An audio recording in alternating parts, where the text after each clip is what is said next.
శివ తెలుగు వెలుగు ఛానల్కు స్వాగతం. ముఖ్యంగా మనం ఈ వీడియోలో తెలుగు సాహిత్య అభిమానుల కోసం నూతన పాఠ్యపుస్తకం మారింది కావున 10వ తరగతి విద్యార్థుల కోసం చేయడం జరుగుతుంది.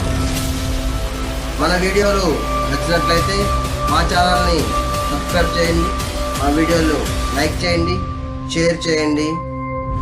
ముఖ్యంగా ఖచ్చితంగా మీ అమూల్యమైన సలహాలు సందేహాలని కామెంట్ బాక్స్లో తెలియచేయండి.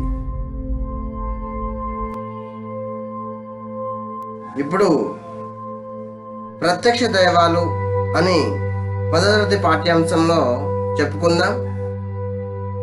మనకి ప్రత్యక్ష దైవాలు ఎవరయ్యా? మన తల్లిదండ్రులే మనకి ప్రత్యక్ష దైవాలు. అలాంటి గొప్ప పాఠం నూతన పాఠ్యపుస్తకమైన 10వ తరగతిలో చెప్పడం జరుగుతుంది. ఆ పాఠ్యాంశాన్ని ఇప్పుడు వివరిద్దాం. ముందుగా చదవండి, ఆలోచించండి. తల్లిదండ్రి మీద దయలేని పుత్రుండు, పుట్టనేమి వాడు గిట్టనేమి, పుట్టలోని చదలు పుట్టదా గిట్టదా, విశ్వధాభిరామ వినురవేమ. మరి పద్యం వేమన శతకంలోది. మీరు 4వ తరగతిలోనే ఈ పద్యం నేర్చుకోవడం జరిగింది. మరి పద్యాన్ని అర్థం చేసుకున్నారా? తల్లిదండ్రుల మీద దయలేని పుత్రుడు. మరి తల్లిదండ్రుల మీద దయలేని పుత్రుడు వాడు పుట్టనేమి, పుడితేనేమి, గిట్టనేమి, చనిపోతేనేమి. పుట్టలోన చెదలు, మనకి పుట్టలో చెదలు పుడుతుంది. దానివల్ల ఉపయోగం ఎవ్వరికి లేదు ఈ భూ ప్రపంచం మీద. కాబట్టి అవి బతికినా ఒకటే, చచ్చిపోయినా ఒకటే. కాబట్టి తల్లిదండ్రుల మీద దయలేని పుత్రుడు కూడా అలాంటి వాడే అని చెప్పి వేమన్న గారు చాలా చక్కగా చెప్పాడు. ప్రజాకవి అయ్యాడు అందుకే. సరే, ఇందులో ప్రశ్న చూద్దాం. పుత్రులు ఎవరి మీద దయ కలిగి ఉండాలి? ఎవరి మీదయ్యా? తల్లిదండ్రుల మీద దయ కలిగి ఉండాలి. రెండో ప్రశ్న, కవి చెద పురుగులతో ఎవరిని పోల్చాడు, ఎందుకు? మరి కవి చెద పురుగులతో ఎవరిని పోల్చాడు? తల్లిదండ్రుల మీద దయలేని పుత్రులను పోల్చాడు. మరి ఆ చెదల వల్ల ఉపయోగం ఎవరికీ లేదు కాబట్టి.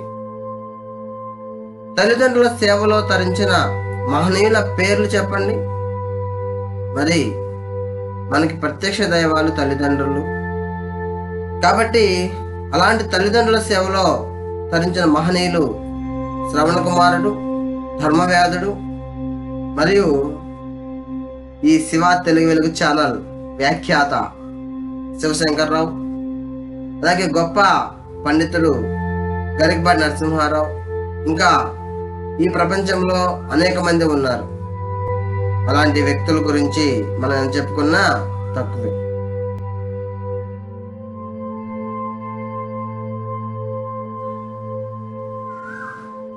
ఉద్దేశం: లోకంలో కంటికి కనిపించే దేవతలు అమ్మా నాన్నలు. వారిని ఎల్లప్పుడూ సేవించడమే ధర్మాలన్నిటిలోకి ఉత్తమ ధర్మం. ఆ ధర్మాన్ని అనుసరించాలని చెప్పడమే ఈ పాఠం ఉద్దేశం. మనకి కాబట్టి అమ్మా నాన్నల్ని సేవించటమే ఈ ప్రపంచం అన్నింటిలో కల్లా ఉత్తమ ధర్మం అని చెప్పి మనం చెప్పడం జరుగుతుంది. కాబట్టి ఆ ధర్మాన్ని అనుసరించాలి మీరందరూ కూడా. అందుకే ఈ పాఠ్యాంశాన్ని 10వ తరగతిలో చేర్చడం జరిగింది. తర్వాత అంశం ప్రత్యక్ష దైవాలు పాఠ్యభాగ కవి పరిచయం చూద్దాం. కవి పేరు ఎర్రన, బిరుదులు శంభుదాసుడు, ప్రబంధ పరమేశ్వరుడు. రచనలు రామాయణం, హరివంశం, అరణ్య పర్వశేషం, నృసింహ పురాణం. రచనా శైలి సూక్తి వైచిత్రి. కాలం 14వ శతాబ్దం. తల్లిదండ్రులు పోతమాంబ, సూరణ. ఆస్థానం ప్రోలయ వేమారెడ్డి, ఆస్థాన కవి. ఇదిగోండి, ఇక్కడ ఎర్రన యొక్క ఊహా చిత్రం ఉంది, గమనించండి. మరి ఎర్రన కవిత్రయంలో మూడవవాడుగా పేరు పొందాడు. మరి ఆయన గురించి మరింత వివరంగా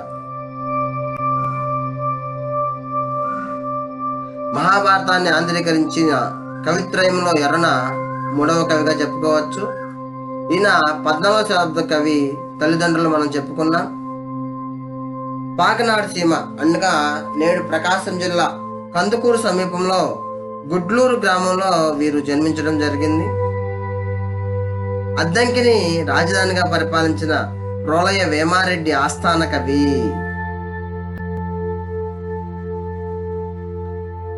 ఈయన రచనలు మరొకసారి: రామాయణం, హరివంశం, అరణ్యపర్వ శేషం, నృసింహ పురాణం వీరి రచనలు. శంభుదాసుడు అనగా శివుడికి ఈయన దాసుడుగా ఉన్నాడు కాబట్టి ఈయన శంభుదాసుడిగా పేరు పొందాడు. ప్రబంధ పరమేశ్వరుడు. మరి 14వ శతాబ్దంలో ప్రబంధాలు లేవు, కానీ ఈయన రచనలో ఎక్కువగా వర్ణనలు ఉన్నాయి. తర్వాత ప్రబంధాలకి ఈయన మార్గదర్శకుడు అయ్యాడు కాబట్టి ఈయనకి ప్రబంధ పరమేశ్వరుడు అనే బిరుదు ఇవ్వటం జరిగింది. వీరి రచనా శైలిలో సూక్తి వైచిత్రి పేరెన్నికగన్నది. ఈ పాఠం మహాభారతం అరణ్య పర్వంలోని 5వ ఆశ్వాసం నుంచి స్వీకరించబడింది.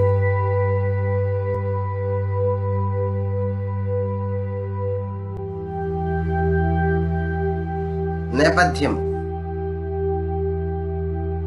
కౌశికుని విద్యాభ్యాసం ముగిసినట్లు గురువు ప్రకటిస్తాడు. గృహస్థాశ్రమం స్వీకరించి తల్లిదండ్రులను సేవించమని చెప్తాడు. కానీ కౌశికుడు మరింత జ్ఞానార్జన చేసి సకల ధర్మాలను తెలుసుకోవాలని బయలుదేరతాడు. అరణ్యవాసంలో ఉన్న ధర్మరాజుతో మార్కండేయ మహర్షి కౌశికుని గాథను చెప్తాడు. ఒకనాడు మర్రి చెట్టు నీటిలో కూర్చొని వేదాధ్యయనం చేస్తూ ఉంటాడు. చెట్టు పైన ఉన్న పక్షి ఆ కౌశికునిపై రెట్ట వేస్తుంది.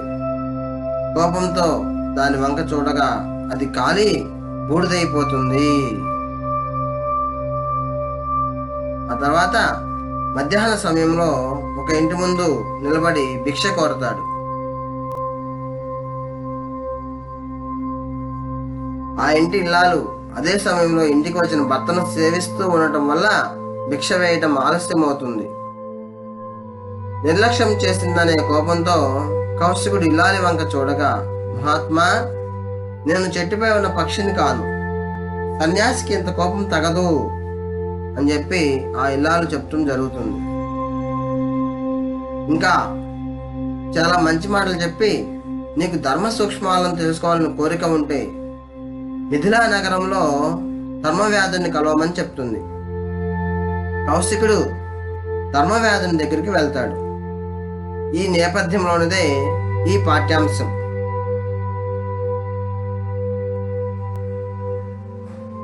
ప్రక్రియ: ఇతిహాసం. ఇతిహాసం అంటే ఇలా జరిగింది అనే అర్థం ఉంది. ఒక కాలంలో ఒక రాజవంశానికో ఒక జాతికో సంబంధించిన చారిత్రక అంశం గల బృహత్ రచన ఇతిహాసం. వీటిని తొలిటి కథలు అంటారు. ఇవి గ్రంథ రూపంలోకి రాకముందు ఆసు రూపంలో ఉండేవి. ఇతిహాసాలు చతుర్విధ పురుషార్థాలు, ఉపదేశాలు, పూర్వ వృత్తాంత కథలతో కూడి ఉంటాయి. ఇతిహాసాల్లో కథా కథనానికి ప్రాధాన్యం ఉంటుంది. రామాయణ మహాభారతాలు మనకు తెలిసిన ఇతిహాసాలు. మహాభారతం అనేది ఈ ప్రపంచంలో కల్లా అతిపెద్ద ఇతిహాసంగా పేరు పొందింది. ప్రతి భాషా సాహిత్యంలోనూ కూడా ఇతిహాసాలు కలవు. ఆంగ్లంలో, సంస్కృతంలో, హిందీలో, ఈ విధంగా అనేక భాషల్లోకి ఈ ఇతిహాసాలు తర్జుమా చేయబడ్డాయి. తర్వాతి అంశం. ఈ పాఠ్యాంశంలో మొదటి పద్యం. ధర్మవ్యాధుడు దగ్గరికి మన కౌశిక మహర్షి వస్తాడు. కౌశిక మహర్షితో ధర్మవ్యాధుడు చెప్తూ ఉన్న మాటలు ఇవి. కాబట్టి ఈ మాటలు ఎవరు పలుకుతున్నాడయా? ధర్మవ్యాధుడు.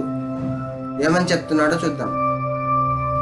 ఏ నిమ్మెయి ఉత్తమ విజ్ఞానోన్నతి వడయుటకు నిజంబగు మూలంబైనది కలదొక ధర్మము. భూనుతాయది నీకు దృష్టముగా ఎరింగింతున్. భూనుతాయది నీకు దృష్టముగా ఎరింగింతున్. కాబట్టి ఈ మాటలో ధర్మవేదుడు కౌశికునితో చెప్తూ ఉన్నాడు. పదవిని చేద్దాం, దాని తర్వాత ప్రతిపదార్థాన్ని చెప్పుకుందాం. ఏ నిమ్మెయి, ఏను ఇమ్మెయి ఉత్తమ విజ్ఞాన ఉన్నతి వడయుటకు నిజంబగు, నిజంబు అగు మూలంబు అయినది కలదు ఒక ధర్మము. భూనుత అది నీకు దృష్టముగా ఎరింగింతున్. దాన్ని నీకు దృష్టముగా ఎరిగింతునని చెప్పి చెప్తూ ఉన్నాడు. మరి ఏ పద్యంలో అయినా ముందుగా మనం ఎలా చెప్పాలంటే సంబోధన ప్రధానంగా తీసుకోవాలి. ఇందులో ఉన్న సంబోధన భూనుత. మరి భూనుత అంటే ఏంటి? భూమి యందలి ప్రజల చేత స్తుతింపబడిన ఓ కౌశికముని, ఏను నేను ఇమ్మెయిన్ ఈ రీతిగా, ఈ ప్లస్ మెయిన్ ఈ రీతిగా ఉత్తమ మంచిదైన విజ్ఞానోన్నతి, విజ్ఞాన ప్లస్ ఉన్నతి, గొప్ప జ్ఞానంలో ఆధిక్యాన్ని పొందటం, వడయుటకున్ పొందటానికి నిజంబగు సత్యమైన మూలంబైనది ఆధారమైనది ఒక ధర్మము. ఒక ధర్మం నిలిచి ఉంది. మంచి పనులు చేయటానికి మూలమైన ఆశయాన్ని ధర్మం అని అంటారు. నీకు దృష్టముగా కంటికి కనిపించేటట్లుగా ప్రత్యక్షంగా ఎరిగింతున్ తెలుపగలను అని చెప్పి చెప్పడం జరుగుతూ ఉంది. ఓ కౌశిక మహర్షి, నీవు నన్ను సర్వజ్ఞుడంటూ అభినందించావు. నేను ఇంతటి విజ్ఞానాన్ని పొందడానికి మూలమైన ధర్మం ఒకటి ఉంది. ఆ ధర్మాన్ని నీ కంటికి కనిపించే విధంగా తెలియజేస్తాను అని చెప్పి చెప్పడం జరుగుతూ ఉంది. మరి ఆ ధర్మం ఏమిటో ధర్మవేదుడు కౌశిక మహర్షి తెలుసుకుందాం. ఈ పద్యంలో మనం ఇప్పుడు వడయు అంటే పొందు అని, భూనుత అంటే భూమి యందు పొగడబడేవాడా అని సందులు చూద్దాం. ఇమ్మెయిన్, ఈ ప్లస్ మెయిన్, ఇమ్మెయిన్ త్రికసంధిగా చెప్పుకోవచ్చు. విజ్ఞాన ప్లస్ ఉన్నతి, విజ్ఞానోన్నతి గుణసంధి. ఉత్తమ విజ్ఞానోన్నతి, ఉత్తమమైన విజ్ఞానోన్నతి విశేషణ పూర్వపద కర్మధారయ సమాసంగా దీన్ని చెప్పడం జరుగుతుంది. తర్వాత అంశం, ఇది వా అంటే వచనము. ఆ వచనాన్ని ఒకసారి చదువుతాను, వినండి. అభ్యంతర గృహమునకు రమ్మని అతనిం తోడ్కొని చని మనోహరంబై చతుశ్శాలంబైన వివిధ సౌరభ సంవాసితంబైన హర్మ్యంబునందు మహితాసీనులైన వారందరూ జననీ జనకులను అభిమతాహార పరిశోషితులను పరమాంబరాభరణ గంధ మాల్యాంకృత మూర్తులను అతనికిన్ చూపి తానును తత్పాద ప్రణామంబు చేసి వారనన్ కుశలంబడిగిన ఆ ఇరువులన్ పుత్రునకిట్లనిరి. మరి ఆ పుత్రుడు ఎవరయ్యా? పుత్రుడు ధర్మవేదుడు. మరి ఏమన్నాడు? అభ్యంతర గృహంబునకు రమ్మని అతనిని తోడ్కొనిచని. ఆ అభ్యంతర అంటే లోపల ఉన్న ఆ మందిరంలోనికి, ఇంట్లోనికి తీసుకొని వెళ్ళాడు. చతుశ్శాలంపైన చాలా చక్కగా ఉన్నది. వివిధ సౌరభ సంవాసితమైన హర్మ్యంబునందు మంచి సువాసన వెదజల్లుతున్న పువ్వులు ఆ మేడల మీద, మహితాసీనులైన చక్కని ఆసనాల మీద, మంచి ఉయ్యాల బల్ల మీద కూర్చొని ఉన్నారు ఆ జనకులు. వారిని తన జనకులను, వాళ్ళ యొక్క తల్లిదండ్రులు అభిమతాహార పరితోషితులన్, తనకు ఇష్టమైన ఆహారం తింటున్నారు. పరమాంబరాభరణ, మంచి వస్త్రాలు ధరించాడు, ఆభరణాలు పెట్టుకున్నారు. గంధ మాల్యాంకృత, పూలదండలు వేసుకొని కూర్చున్నారు చక్కగా. అతనికి చూపి వాళ్ళకి చూపించాడు. ఎవరికి? కౌశికునికి చూపించాడు. తత్పాద ప్రమాణము చేసి వాళ్ళ యొక్క పాదాలకి నమస్కారం చేశాడు. వారిని కుశల ప్రశ్నలు అడిగిన మంచి ప్రశ్నలు అడిగాడు. ఆ ఇరువురు పుత్రునకు ఇట్లా నీరి, ఆ పుత్రునితో ఇలా అన్నారని చెప్పి చెప్తా ఉన్నాడు. మరి ఈ వచనంలో మనం ఏమేమి తెలుసుకుందాం చూద్దాం. హర్మ్యము అంటే మేడలు, సవర్ణ దీర్ఘ సందులు ఉన్నాయి. మహితాసనాసీనులైన, మహిత ప్లస్ ఆసన ప్లస్ ఆసీనులైన. అభిమతాహార, అభిమత ప్లస్ ఆహార. మాల్యాంకృత, మాల్య ప్లస్ అలంకృత. పరమాంబరాభరణ, పరమాంబర ప్లస్ ఆభరణ. ఇవన్నీ కూడా సవర్ణ దీర్ఘ సందులుగానే చెప్పబడటం జరుగుతుంది. అభ్యంతర మొట్టమొదటి పదం. అభి ప్లస్ అంతర యనాదేశాన్ని. సమాసాలు. జనని జనకులు, జనని ఇను జనకుడును ద్వంద్వ సమాసం. వివిధ సౌరవ సంవాసితంబు, వివిధములైన సౌరభ సంవాసితములు. విశేషణ పూర్వపద కర్మధారయ సమాసం. తర్వాతి పద్యాన్ని చూద్దాం.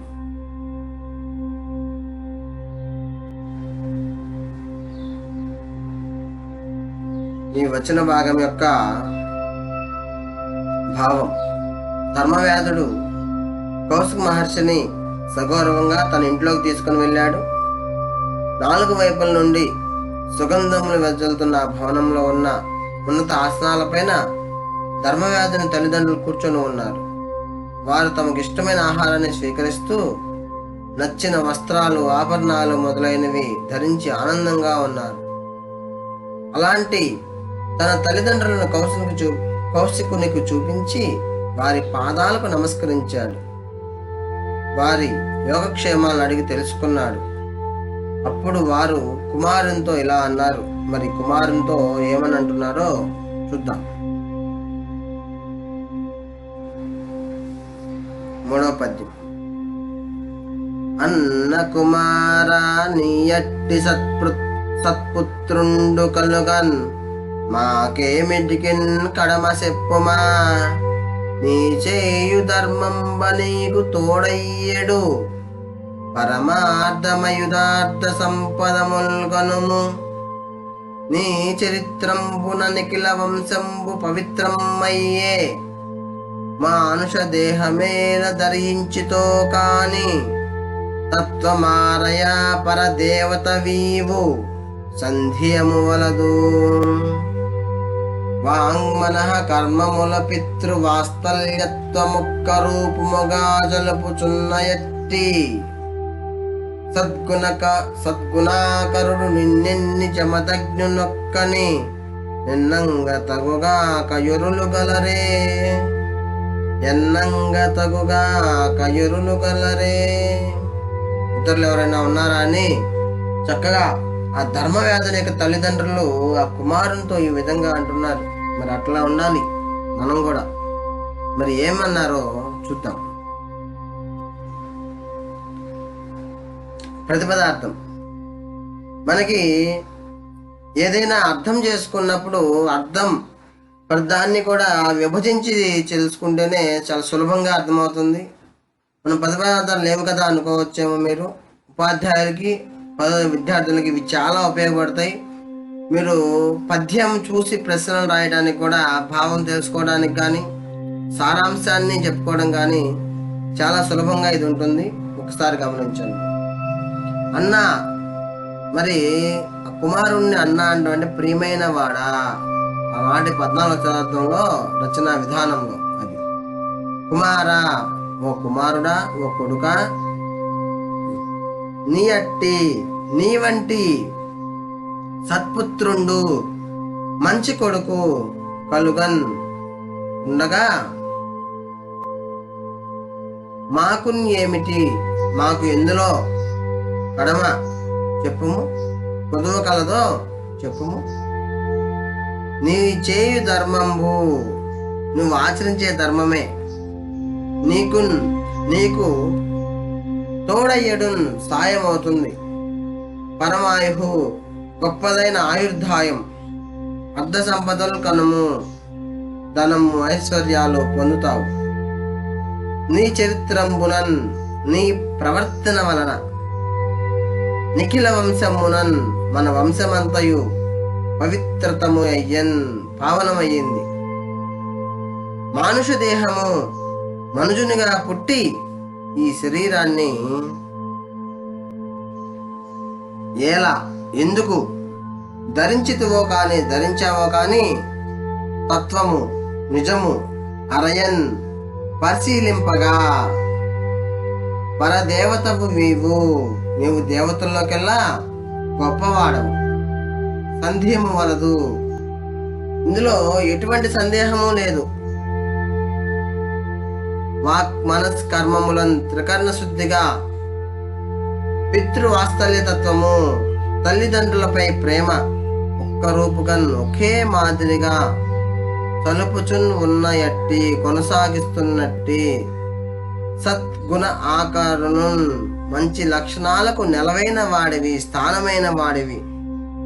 నిన్ను ప్లస్ నిన్ను పరిగణనం చేసి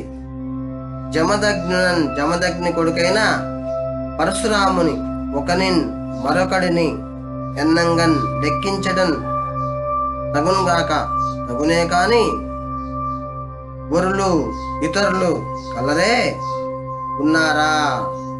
ఇక్కడ మరి జమదగ్ని కొడుకు పరశురాముడు తన తండ్రి మాట మేరకు తల్లి కంఠాన్నే ఖండించిన వ్యక్తి. అలాంటి పరశురాముడు అంతటి వాడు తప్పితే మీ ఇద్దరు కాకుండా ఇలా తల్లిదండ్రుల చెప్పిన మాటలు వినటం, వాళ్ళకి పూజ చేయటం, సేవించడంలో వేరే వాళ్ళు ఎవ్వరూ కూడా మీకు సాటి లేరు అని చెప్పి చెప్పడం జరుగుతూ ఉంది. కాబట్టి ఈ పద్య భావాన్ని చూద్దాం. భావం: ప్రియమైన కుమారా, నీ వంటి ఉత్తముడు కుమారుడై ఉండగా మాకేమి లోటు ఉంటుంది? నీవు పాటించే ధర్మం నిన్ను రక్షిస్తుంది. చక్కని సంపదలతో చిరకాలం జీవించగలవు. నీ ప్రవర్తన చేత మన వంశం పవిత్రమైంది. మానవుడిగా జన్మించావే కానీ నీవు దేవతలలో గొప్ప దేవతవు, అనుమానం లేదు. మనస్సు, మాట, ఆచరణల చేత తల్లిదండ్రులను ప్రేమిస్తున్నావు. దీన్నే త్రికరణ శుద్ధిగా అంటాం మనం. ఉత్తమ గుణవంతుడవైన నీ గురించి చెప్పి ఆ తర్వాత పరశురాముడి గురించి చెప్పాలి. మరెవ్వరూ నీకు సాటి రారు. మరి అలాంటి గొప్పవాడివి నాయనా నీవు.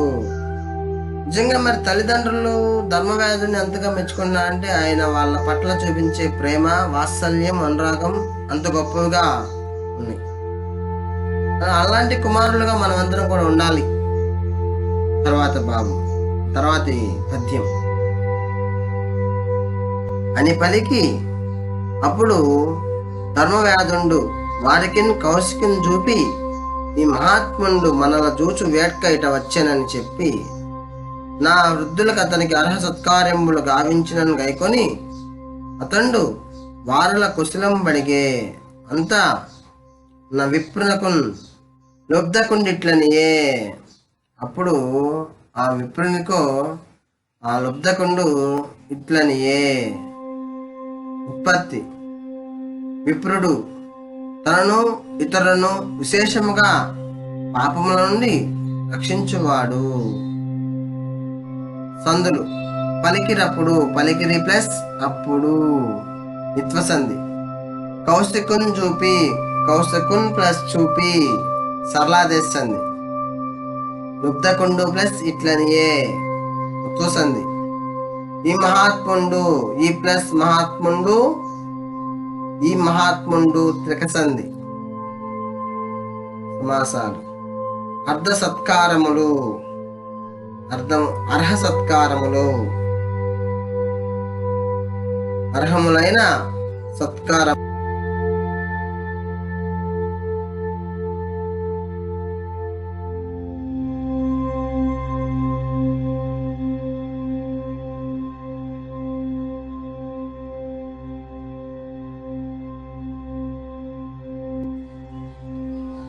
వచనం భావం అని పలికిన తల్లిదండ్రులకు ధర్మవ్యాధుడు కౌశికుని చూపించాడు. వారితో ఈ మహానుభావుడు మనం చూడాలనే కోరికతో ఇక్కడికి వచ్చాడని చెప్పాడు.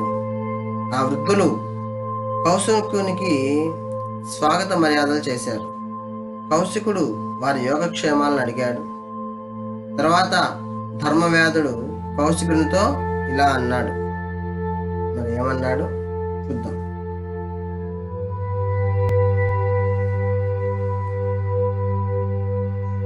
జననుత వీరునా జనయును జనకుండుంజువే వీరులకు శుశ్రూష చేసి ఇట్టి పరిజ్ఞానమేను ప్రాప్తించితి అమరులన్ పూజించు అర్దిలెల్లా ఎల్లవారలు కొండు దైవంబుల ఎరుగన్ ఈ వృద్ధులన్ నా పాలి వేల్పులనగా కమనీయ ఫల పుష్ప గంధభూషణ వస్త్రములు మనోహర భక్ష్యభోజ్యములను వీరికెప్పుడు నివేదింతున్ వేక పుత్రధార సహితుండునై నియతముగా సేవ యాచరింతును వేదముల్ యజ్ఞముల్ వ్రతంబులను వీరనాకను తలపు దృఢము వీరనాకను తలపు దృఢము.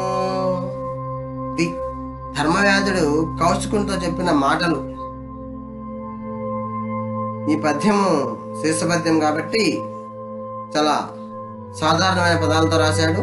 పద్యం యొక్క ప్రతిపదార్థం చూద్దాం.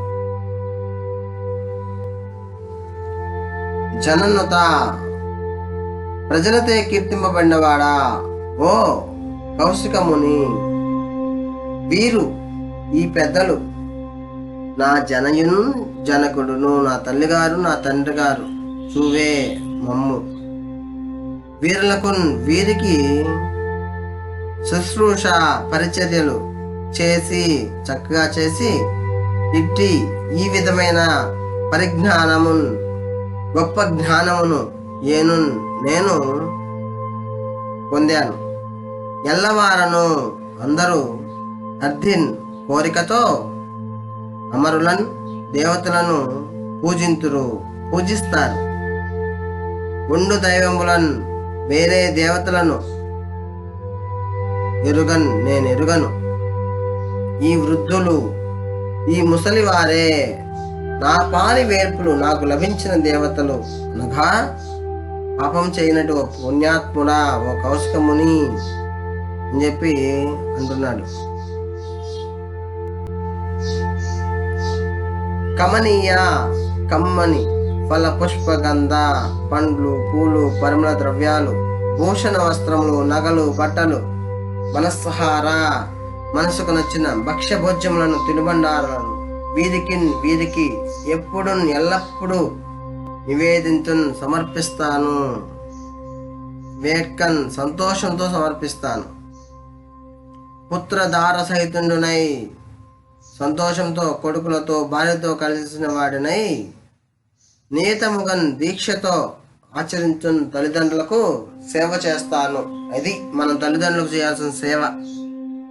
వాళ్ళు ఏదో ఒకటి అడిగితే సగం తేవటం కాదు, అందులో ఒకటి అడిగితే రెండు తేవాలి. మనం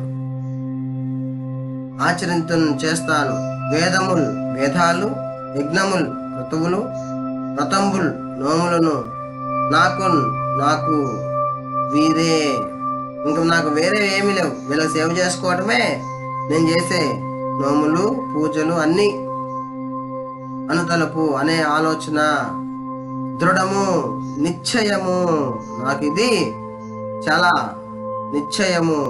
మరి ఇంక నేను ఏ పూజలు ఏ వ్రతాలు ఏ యజ్ఞాలు ఏ యాగాలు ఏమి చేయను. మనం చేయాల్సింది ఒకటే, ఏమిటయ్యా? తల్లిదండ్రులకు పూజ చేయటం. ఈ పద్య భావాన్ని చూద్దాం. ప్రజల చేత గౌరవింపబడేవాడా, వీరు నా తల్లిదండ్రులు. వీరికి సేవ చేయటం వల్ల మాత్రమే నాకు గొప్ప జ్ఞానం లభించింది. సాధారణంగా లోకంలో అందరూ కోరికతో దేవతలను పూజిస్తారు. నా తల్లిదండ్రులని నా పాలెటి దేవతలు. వేరే దేవతల గురించి నాకు తెలియదు. వీరికి రుచికరమైన పండ్లను పూలు సుగంధ ద్రవ్యాలు, అందమైన నగలు, వస్త్రాలు, ఇష్టమైన ఆహార పదార్థాలు అందిస్తాను. నా భార్య బిడ్డలతో కలిసి సేవ చేస్తూ ఉంటాను. అలా సేవించడం వల్ల వేదాధ్యయనం, యజ్ఞాలు, వ్రతాలు చేసిన ఫలితం వస్తుంది. నాకు ఇంక వేరే యజ్ఞాలు, యాగాలు చేయటం అనేది తెలియదు. నా తల్లిదండ్రులకు సేవ చేయటమే నేను ఎల్లప్పుడూ కట్టుబడి ఉంటాను. దృఢ నిశ్చయంతో ఉంటాను. వాళ్ళ పాద సేవయే నాకు ఆ దేవుడు సేవ. తర్వాతి అంశం, జనని జనకుడు సద్గురుడు అనలుడు ఆత్ముడనగ ఇవ్వేరును ఏ గృహస్థు చేత సుగతి వాంచ ప్రసాదితులగుదురు అట్టివాడసూవే ధర్మాత్ముండు వసుధ మీద.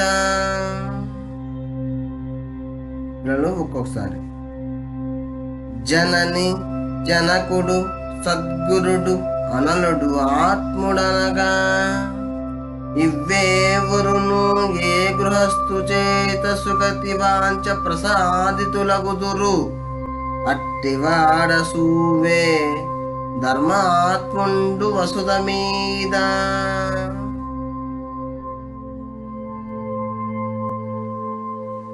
జన్ని జనకుండు తల్లిదండ్రులు, సద్గురుడు మంచి గురువు, అనలుడు అగ్ని, ఆత్ముడు ఆత్మ, నగన్ అని చెప్పబడేది అంటే తల్లిదండ్రులు, మంచి గురువు, అగ్ని, ఆత్మ, ఐదుగురు మొత్తం. ఈ ఐదుగురును ఏ గృహస్థు చేతన్, ఏ ఇంటి యజమాని చేత సుగతి వాంఛన్ పుణ్యం లభించాలనే కోరికతో ప్రసాదితులగుదురు, సంతోషించబడిన వారగుదురో అట్టివాడును జువే అట్టివాడే సుమా. ఈ వసుధ మీద భూమిపై ధర్మాత్ముండు, ధర్మంతో కూడిన ఆత్మ గలవాడు, అనగా సుకృతుడు, మంచివాడు. మరి అది ఎక్కడెక్కడో పూజించడం, ఎక్కడెక్కడో వెతుక్కోవటం, తిరుపతి పోవటం, అటు పోవటం, ఇటు పోవటం, ఆ దేవుని పూజించడం, ఈ దేవుని పూజించడం కాదు. తల్లిదండ్రులు పూజించండి, మంచి గురువును పూజించండి, నిన్ను నువ్వు పూజించుకో, నీ గొప్పతనాన్ని తెలుసుకో, నీ గురువులను పూజించు. భావం, ఈ భూమిపై పుణ్యాన్ని కోరే గృహస్థుడు తల్లి, తండ్రి, గురువు, అగ్ని, ఆత్మ అనే ఐదుగురిని పూజించి సంతోషపరచాలి. అలాంటి గృహస్థుడే ధర్మాత్ముడవుతాడు అని భావం. తర్వాతి అంశం, అని చెప్పి ఇట్లనియే పతివ్రత పనపనం చేసి నీవు ధర్మ జ్ఞానార్థంబు నా యున్న ఎడకును చనుదించిన పతివ్రత వలని అనుగ్రహంబున నీకు ఎల్లవియు ఎరంగించదును గాని నీ దశనాడు చిత్తంబు ప్రేంపడి ఉండదు. నీ చేసిన ఈ కార్యం ఒక్కడి కలదది ఏదే అయినా. ఈ వచనాన్ని ఒకసారి చూడండి. ఆ ధర్మవ్యాసుడు ఇలా అన్నాడు, ఓ కౌసు మహర్షి, నువ్వు నా వద్దకు ప్రతివ్రత పంపగా వచ్చావు. ధర్మాన్ని గురించి జ్ఞానాన్ని పొందాలని భావిస్తున్నావు. ఆమెపై ఉన్న గౌరవం కారణంగా ధర్మ మార్గాన్ని వివరిస్తాను. నీపై ఉన్న ఇష్టం కాదు. నువ్వు ఒక చేయకూడని పని చేశావు కనుక నీవంటే నాకు ఇష్టం లేదు. అదేమిటో ప్రాతిపద్యంలో తెలుసుకుందాం.